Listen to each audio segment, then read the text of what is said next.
Friends, welcome in my YouTube channel Ansh Bhai ji academy में। How are you? I hope आप सभी fine होंगे, आप सभी सुरक्षित होंगे, आप सभी के स्वास्थ्य सही होंगे। तो जैसा कि आप लोगों ने थंबनेल्स में देखा ही होगा कि आज हम पढ़ने वाले हैं विद्युत धारा के चुंबकीय प्रभाव के बारे में। हमने अपनी पिछली वीडियो में पढ़ा है कि विद्युत क्या होता है तथा विद्युत धारा का उसमें प्रभाव क्या होता है। तो आज की जो है मेरी वीडियो है, इसमें हम पढ़ने वाले हैं विद्युत धारा का चुंबकीय प्रभाव क्या होता है। विद्युत धारा का चुंबकीय प्रभाव कक्षा 10 की एनसीईआरटी का 13वां चैप्टर है दोस्तों। यह फिजिक्स का हालांकि तीसरा चौथा होगा, लेकिन एनसीईआरटी की बुक का यह 13वां चैप्टर है। तो आइए हम अपने चैप्टर को शुरू करते हैं। अगर आप हमारे चैनल में अभी भी नए हैं तो कृपया हमारे चैनल को सब्सक्राइब कर लीजिए तथा नोटिफिकेशन का बेल आइकन दबाना मत भूलिएगा, क्योंकि मैं अपने इस चैनल में इंग्लिश, मैथ तथा साइंस के सभी क्लासों के वीडियो अपलोड करता रहूंगा और मैं एक वीडियो डेली अपलोड करूंगा। और आप लोगों को अगर मेरी वीडियो देखनी है तो कृपया मेरे चैनल को सब्सक्राइब कीजिए, लाइक कीजिए तथा शेयर कीजिए। तो आइए अब हम शुरू करते हैं।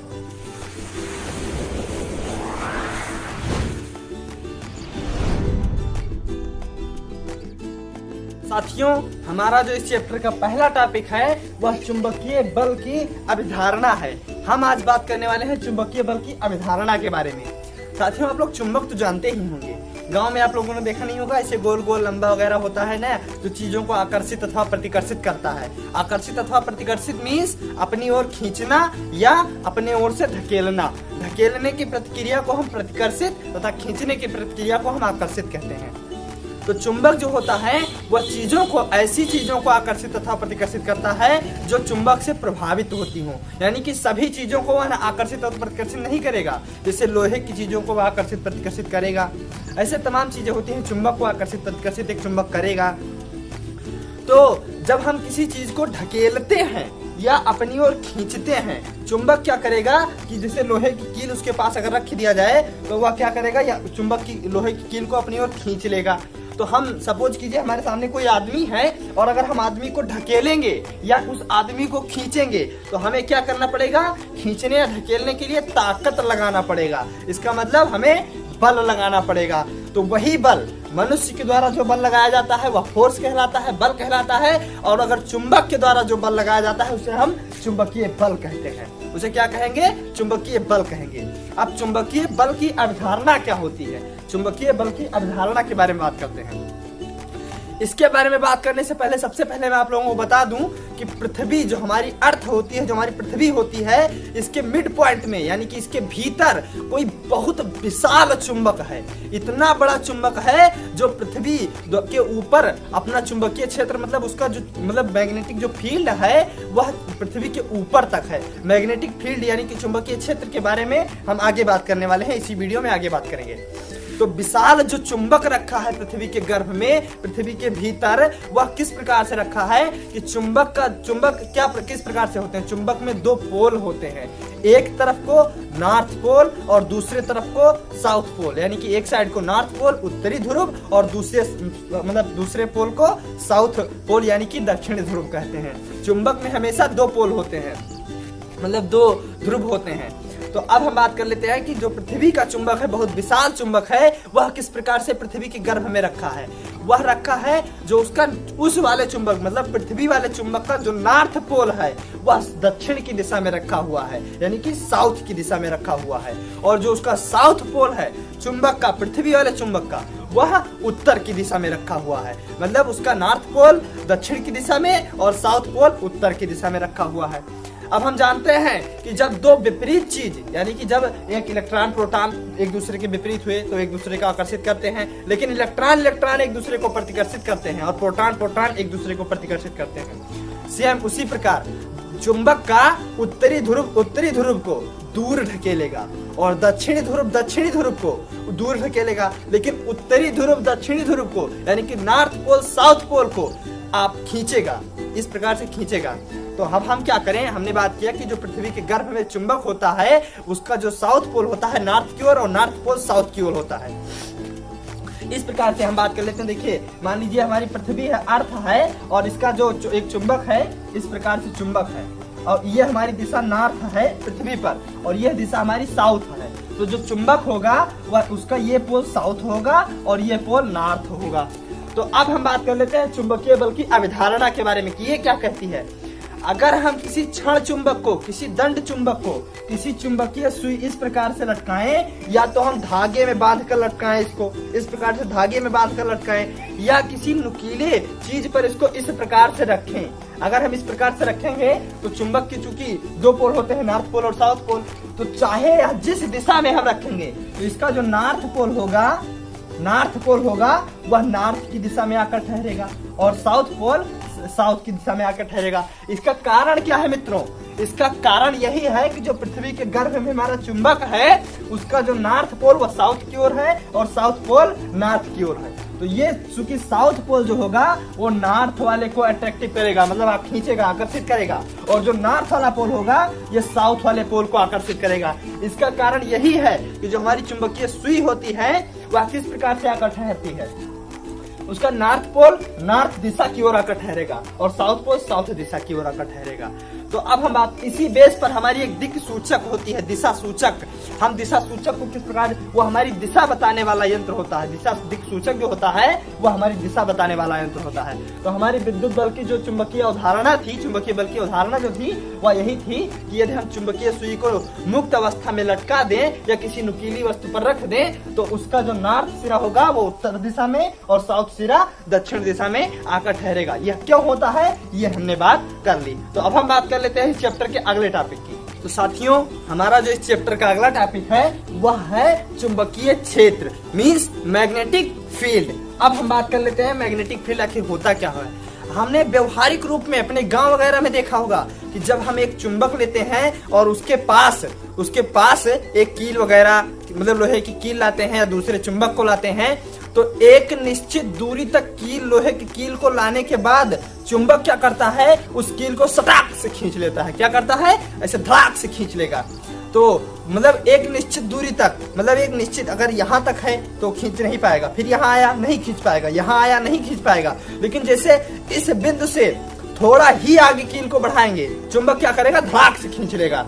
तो मतलब एक चुंबक के चारों ओर हम देखते हैं कि चारों ओर एक क्षेत्र होता है, एक एरिया होता है, जिस एरिया में अगर हम किसी मतलब चुंबकित वस्तु को, ऐसी वस्तु जो चुंबक से प्रभावित हो, ऐसी वस्तु जो चुंबक से प्रभावित हो को लाते हैं, तो चुंबक क्या करता है? उस वस्तु को या तो धड़ाक से खींच लेगा या धड़ाक से बाहर फेंक देगा, यानी कि या आकर्षित कर लेगा या प्रतिकर्षित कर देगा। उसी क्षेत्र को हम चुंबकीय क्षेत्र कहते हैं। अब चुंबकीय क्षेत्र को हम बी से डिनोट करते हैं, बी से चुंबकीय क्षेत्र को डिनोट करते हैं। और चुंबकीय क्षेत्र का मात्रक अभी हम बात कर लेते हैं वीडियो में आगे। तो चुंबकीय क्षेत्र जो होती है, चुंबकीय क्षेत्र हमारी एक सदिश राशि होती है, चुंबकीय क्षेत्र की दिशा होती है। तो हमने अभी बात किया, जो चुंबकीय सुई हमारी घूमी थी, अभी बात किया था जो चुंबकीय बल की अवधारणा में, उसमें चुंबकीय सुई घूम जाती है। तो वह घूमती किसके कारण है? वह घूमती बल आघूर्ण के कारण है। और बल आघूर्ण के बारे में हम आगे एक स्पेशल वीडियो बनाने वाले हैं जिसमें हम इलेक्ट्रॉन, प्रोटॉन, न्यूट्रॉन, परमाणु वगैरह को डिफाइन करने वाले हैं। बल आघूर्ण हमारा क्या होता है, बल आघूर्ण के बारे में हम आगे बात करने वाले हैं कि बल आघूर्ण क्या होगा। तो हमारा जो चुंबकीय क्षेत्र है उसे हम 20 में डिनोट करते हैं। और तो साथियों अब हम बात कर लेते हैं चुंबकीय क्षेत्र की दिशा और विद्युत धारा का चुंबकीय प्रभाव क्या होता है। जो हमारे चैप्टर का नाम था वह अब शुरू हो रहा है। चैप्टर का नाम विद्युत धारा का चुंबकीय प्रभाव अब शुरू हो रहा है। सबसे पहले चुंबकीय क्षेत्र की दिशा के बारे में बात कर लेते हैं। जैसा कि हम जानते हैं कि हमारा जो चुंबक होता है उसमें दो पोल होते हैं, एक नॉर्थ पोल होता है और एक साउथ पोल होता है। इस प्रकार से ये हमारा चुंबक हुआ, एक नॉर्थ पोल एक साउथ पोल हुआ। तो हमारी जो चुंबकीय क्षेत्र की दिशा होगी वह जनरली साउथ पोल से नॉर्थ पोल की ओर मानी जाती है। किस ओर से? साउथ पोल से, यानी कि दक्षिणी ध्रुव से उत्तरी ध्रुव की ओर मानी जाती है चुंबकीय क्षेत्र की हमारी दिशा। तो अब हम बात कर लेते हैं विद्युत धारा का चुंबकीय प्रभाव के बारे में। जैसा कि हम जानते हैं कि हमारी जो विद्युत धारा बहती है वो कब बहती है? जब हमारे वायर में, जब हमारे पदार्थ में इलेक्ट्रॉन बहते हैं। यदि इलेक्ट्रॉन ना बहे तो हमारी विद्युत धारा का बहना असंभव है। इसका मतलब क्या हुआ कि इलेक्ट्रॉन जब बहेंगे तो हमारी विद्युत धारा बहेगी। तो इलेक्ट्रॉन पर चार्ज कौन सा होता है? हमने पिछली वीडियो में बताया, इलेक्ट्रॉन पर ऋणावेश होता है, इलेक्ट्रॉन पर होता है ऋणावेश। और ऋणावेश यानी कि नेगेटिव चार्ज हमेशा पॉजिटिव चार्ज को अपनी ओर आकर्षित करता रहता है। इसका मतलब अगर किसी वायर में 1 एम्पियर की धारा बह रही है तो उसमें कितने इलेक्ट्रॉन होते हैं? 1 एम्पियर में 6, 2, 5 जीरो और इसके आगे 15 ठो जीरो। 1, 2, 3, 4, 5, 6, 7, 8, 9, 10, 11, 12, 13, 14, 15। अगर किसी वायर में 1 एम्पियर की धारा बह रही है तो उसमें इतने इलेक्ट्रॉन बह रहे हैं। आप लोगों ने क्या समझा? आप लोगों ने जो देखा ठीक समझा कि अगर किसी वायर में 1 एम्पियर की धारा बह रही है तो उसमें इतने इलेक्ट्रॉन प्रवाहित हो रहे हैं। मींस अगर चूंकि इलेक्ट्रॉन पर ऋणावेश होता है, अगर इतने इलेक्ट्रॉन हो जाएंगे तो कितना ऋणावेश वहां पर हो जाएगा। अब अगर नेगेटिव चार्ज चारों तरफ फैल जाएगा तो नेगेटिव चार्ज क्या करेगा? पॉजिटिव चार्ज को, कहीं भी पॉजिटिव चार्ज अगर उसके चारों ओर आएगा तो वह पॉजिटिव चार्ज को अपनी ओर खींचेगा। जनरली खींचेगा, नहीं खींचेगा। तो यदि किसी वायर में विद्युत धारा बह रही है तो उसमें इलेक्ट्रॉन प्रवाहित हो रहे हैं, और अगर इलेक्ट्रॉन बह रहे हैं तो उसमें ऋणावेश बह रहा है, और ऋणावेश अगर बह रहा है तो वह पॉजिटिव चार्ज को खींचेगा तथा नेगेटिव चार्ज को ढकेलेगा। चुंबक क्या करता है कि किसी भी वस्तु को खींचता है या ढकेलता है। तो जो चुंबकीय क्षेत्र में किसी चीज को खींचता है या ढकेलता है। अब वही काम हमारा ये विद्युत वायर करने लगा, हमारा बिजली करने लगी, हमारी विद्युत जो काम करने लगी, विद्युत हमारा क्या काम करने लगी? चूंकि इलेक्ट्रॉन बहते हैं तभी विद्युत बहती है, और इलेक्ट्रॉन पर ऋणावेश होता है। अगर 1 एम्पियर की धारा बह रही है तो इतने इलेक्ट्रॉन बह रहे हैं, तो वहां पर ऋणावेश का समूह इकट्ठा हो जा रहा है। और अगर ऋणावेश इकट्ठे हो जा रहे हैं तो मीन्स वो पॉजिटिव चार्ज को खींचेंगे और नेगेटिव चार्ज को ढकेलेंगे। तो करने लगा वह चुंबक का कार्य कि नहीं करने लगा? विद्युत धारा जो हो गई वह हमारे चुंबक का कार्य करने लगी कि नहीं करने लगी? तो इसी को हम क्या कहते हैं? विद्युत धारा का चुंबकीय प्रभाव कहते हैं। किस प्रकार विद्युत धारा चुंबकीय प्रभाव किस प्रकार वह जनरेट करती है, हमने इसके बारे में पढ़ लिया। विद्युत धारा का चुंबकीय प्रभाव क्या होता है। अब हम बात कर लेते हैं इस चैप्टर के अगले टॉपिक की। तो अब हम बात कर लेते हैं ऑर्स्टेड का नियम क्या है, ऑर्स्टेड के नियम के बारे में। ऑर्स्टेड एक वैज्ञानिक का नाम था जिन्होंने फिजिक्स की दुनिया में बहुत कामयाबी हासिल की थी। इन्होंने चुंबक के साथ एक प्रयोग किया। इनका प्रयोग क्या कहता है, हम उसके बारे में बात करते हैं।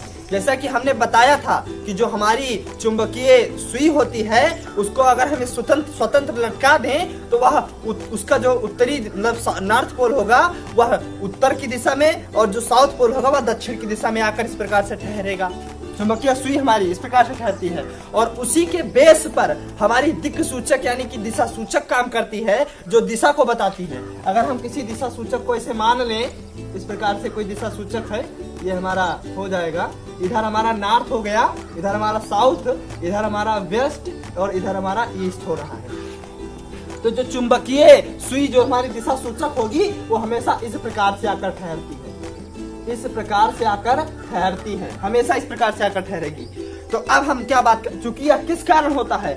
चूंकि भाई चुंबकीय सुई जो है वह उत्तर दक्षिण की ओर आकर हमेशा क्यों ठहरती है?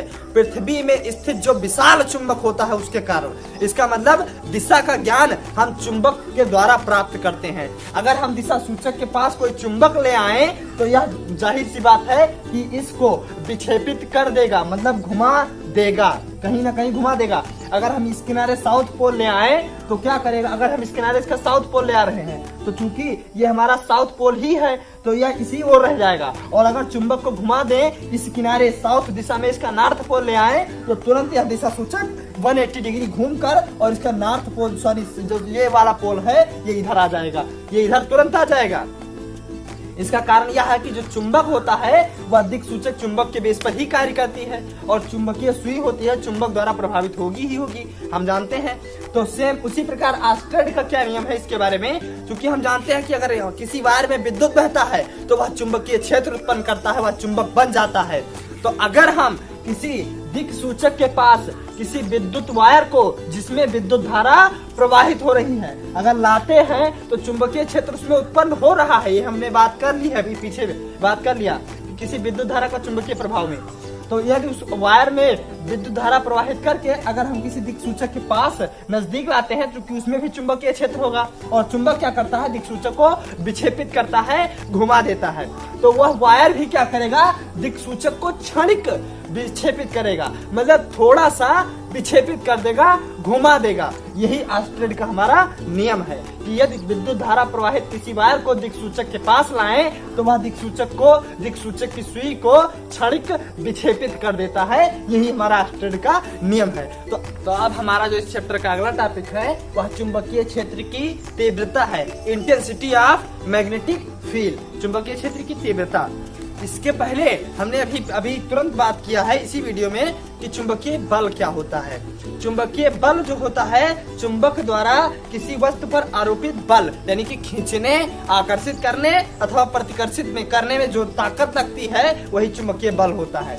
तो अगर हम यहाँ पर एकांक चालक तार लें, कोई चालक तार लें, कोई तार वगैरह मान लें अपने हिंदी भाषा में, यदि कोई तार लें जिसकी लंबाई L हो, यदि कोई तार लें जिसकी लंबाई L हो और उसमें इलेक्ट्रॉनों का प्रवाह इधर हो तो धारा हमारी इधर बहेगी, यह हमारा धारा की दिशा हो जाएगी। आई धारा बह रही हो, आई धारा कहाँ बह रही हो, चुंबकीय क्षेत्र, क्योंकि चुंबकीय क्षेत्र भी हमारा एक सदिश राशि है, और चुंबकीय क्षेत्र से थीटा कोण बनाते हुए यदि हमारी आई धारा बह रही हो तो जो हमारा चुंबकीय बल आरोपित होता है वह चुंबकीय क्षेत्र, यानी कि चुंबकीय क्षेत्र की दिशा तथा विद्युत धारा की दिशा दोनों पर परपेंडिकुलर आरोपित होता है, दोनों पर लंबवत होगा। यह हमारा जो चुंबकीय बल होगा, चुंबकीय बल हम जानते हैं क्या होता है, जो मैग्नेटिक फोर्स होता है वह विद्युत धारा की दिशा, चुंबकीय क्षेत्र की दिशा तथा विद्युत धारा की दिशा दोनों के परपेंडिकुलर होता है।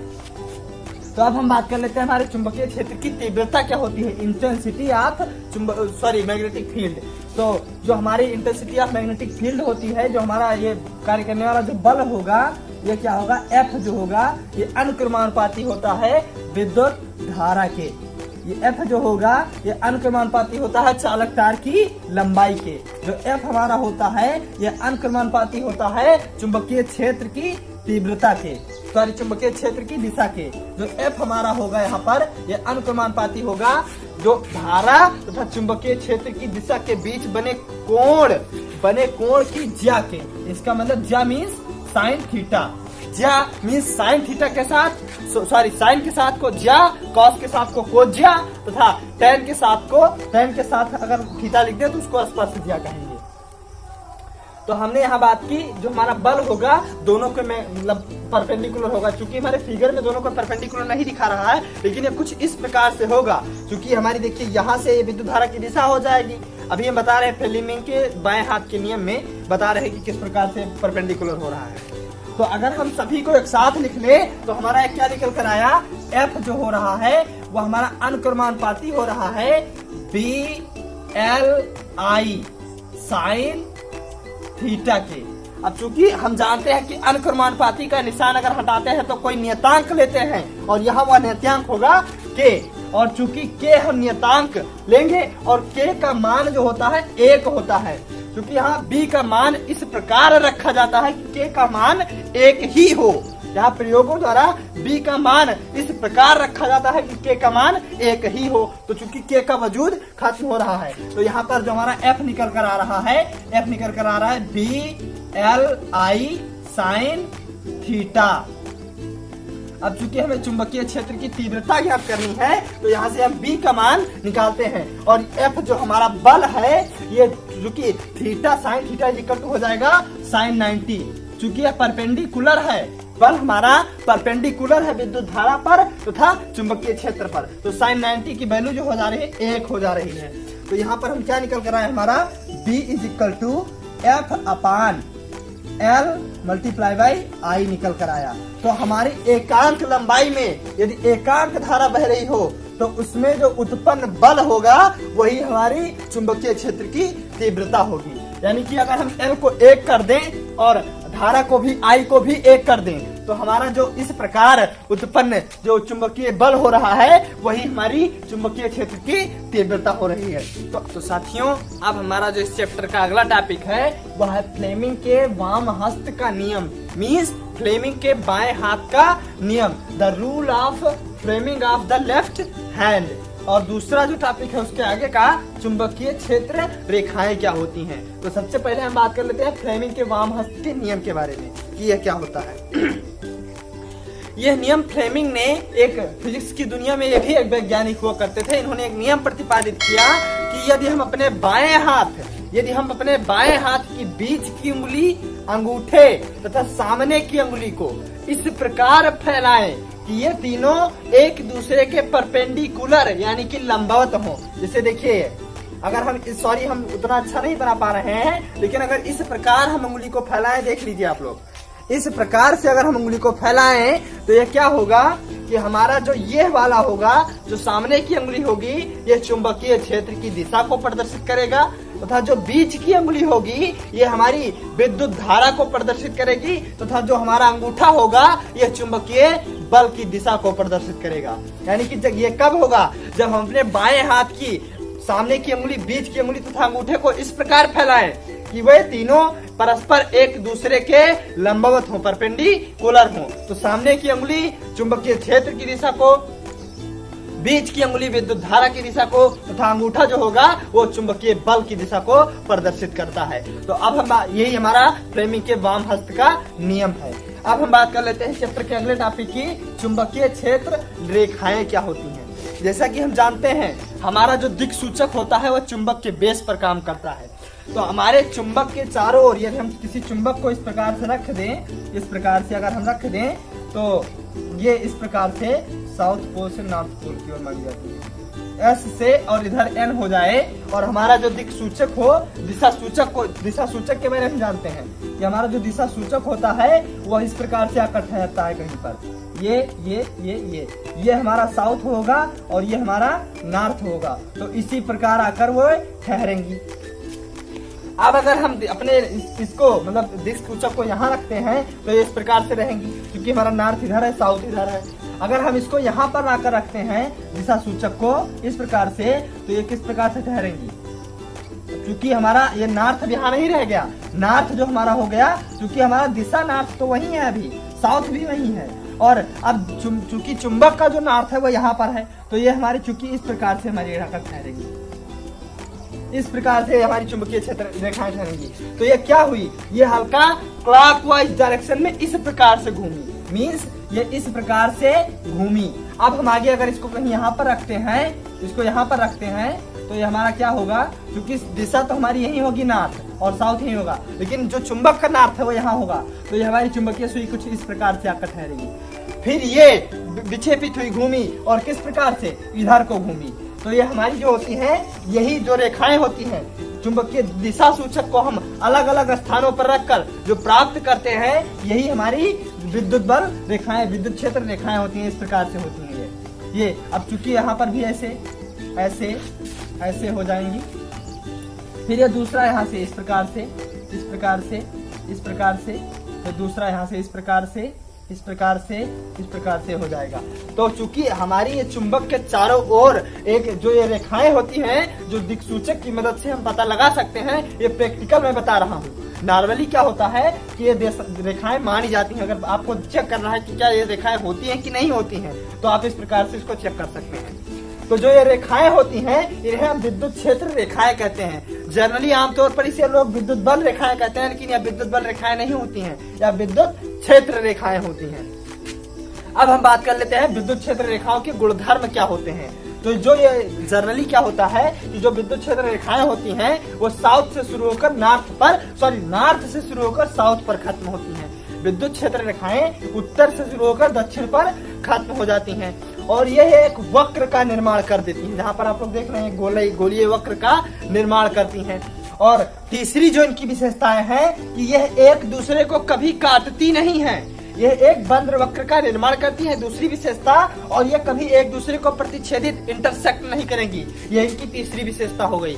तो साथियों, अब हमारा जो इस चैप्टर का अगला टॉपिक है वह है विद्युत धारा से उत्पन्न चुंबकीय क्षेत्र क्या होता है। जैसा कि हम जानते हैं कि किसी तार में यदि हम विद्युत धारा प्रवाहित करते हैं तो वह चुंबकीय क्षेत्र उत्पन्न कर देता है। तो अब हम इस टॉपिक में सबसे पहली बात करते हैं कि हमारी धारावाही प्रणालिका क्या होती है। धारावाही प्रणालिका किसे कहते हैं।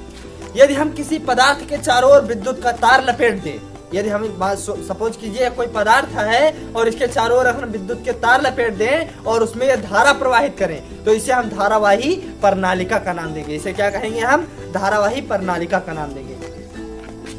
और यदि हम किसी तांबे में विद्युत का तार लपेट दें, यदि किसी तांबे के पदार्थ में विद्युत का तार लपेट दें और फिर उस वायर में हम क्या करें कि विद्युत धारा प्रवाहित करें, तो चूंकि चुंबकीय क्षेत्र उत्पन्न हो जाएगा और चुंबकीय क्षेत्र उत्पन्न होने के बाद जो वह तांबे का पदार्थ होगा जिसमें वायर लपेटा है वह एक चुंबक की भांति व्यवहार करने लगेगा और उसे हम क्या कहेंगे? विद्युत चुंबक कहेंगे। उसे हम साथियों क्या कहेंगे? विद्युत चुंबक कहेंगे। धारावाही प्रणालिका हमने जाना क्या होता है। किसी पदार्थ में हम विद्युत का तार लपेटकर उसमें धारा प्रवाहित कर दे तो वह हमारी धारावाही प्रणालिका हो जाती है। विद्युत चुंबक क्या होता है? तांबे के पदार्थ में यदि हम तार को लपेटकर उसमें धारा प्रवाहित करें तो जो हमारा यह मिक्सचर बन के तैयार हुआ यह चुंबक की भांति व्यवहार करने लगेगा, इसे हम विद्युत चुंबक कहेंगे। अब हम बात कर लेते हैं कि जिस प्रोसेस द्वारा मींस हमारा धारा प्रवाहित करके किसी पदार्थ को चुंबक में बदलने का प्रोसेस जो होता है इसे हम विद्युत चुंबकत्व कहते हैं, यानी कि विद्युत चुंबकत्व कहते हैं। क्या कहते हैं? चुंबकत्व मींस धारा प्रवाह किसी पदार्थ में धारा प्रवाहित करके उसे चुंबक में बदलने के प्रोसेस को हम विद्युत चुंबकत्व कहते हैं। इसका मतलब अब हमने पढ़ा कि विद्युत धारा से उत्पन्न चुंबकीय क्षेत्र में धारावाही प्रणालिका विद्युत चुंबक क्या होता है तथा विद्युत चुंबकत्व क्या होता है। अब हम बात कर लेते हैं विद्युत चुंबक की तीव्रता को किस प्रकार बढ़ाया जा सकता है। इसको दो प्रकार से बढ़ाया जा सकता है। यदि हम उस पदार्थ में जितने तार लपेटे गए हैं उनमें लपेटों की संख्या अगर बढ़ा दी जाए तो उसमें विद्युत धारा भी ज्यादा हो जाएगी, और अगर विद्युत धारा ज्यादा हो गई तो इलेक्ट्रॉनों की संख्या ज्यादा हो जाएगी, और अगर इलेक्ट्रॉनों की संख्या ज्यादा हो गई तो हमारी विद्युत क्षेत्र की चुंबकीय क्षेत्र अधिक उत्पन्न होगा और चुंबकीय क्षेत्र की तीव्रता हमारी बढ़ जाएगी। अगर लपेटों की संख्या बढ़ा दें तो चुंबकीय क्षेत्र की तीव्रता बढ़ जाएगी। किस प्रकार? हमने अभी बात की। अब अगर और क्या कर लें, यदि हम इसमें धारा की तीव्रता को बढ़ा दें यानी कि वोल्टेज ज्यादा वोल्टेज ढकेलने लगे तो भी हमारे इलेक्ट्रॉन ज्यादा बहने लगेंगे, और जब ज्यादा इलेक्ट्रॉन होंगे तो ज्यादा आकर्षण प्रतिकर्षण होगा, तो इसी प्रकार चुंबकीय क्षेत्र की तीव्रता तब भी बढ़ जाएगी। तो अब हम बात कर लेते हैं अब हम आगे की बात जो है वो पार्ट सेकंड में करने वाले हैं। चूंकि ये वीडियो काफी लंबी हो गई है इसलिए आगे की बात जो हम करेंगे वह पार्ट सेकंड में करेंगे। तो अगर आपको पार्ट सेकंड देखना है तो कृपया हमारे चैनल को सब्सक्राइब कर दीजिए और नोटिफिकेशन का बेल आइकन दबा दीजिए ताकि हमारा जो पार्ट सेकंड कल जो अपलोड होने वाला है उसका नोटिफिकेशन आपको मिलता रहे। और अगर आपको हमारी वीडियो पसंद आई है तो कृपया हमारे चैनल को सब्सक्राइब कर दीजिए, लाइक कर दीजिए तथा शेयर कर दीजिए। आगे की वीडियो देखने के लिए बने रहिए अंश 5G एकेडमी के साथ। धन्यवाद। यह हमारा पार्ट फर्स्ट था। इसके चूंकि यह वीडियो काफी लंबी हो गई इसलिए इसका पार्ट सेकंड भी हम बनाएंगे कल। तो धन्यवाद।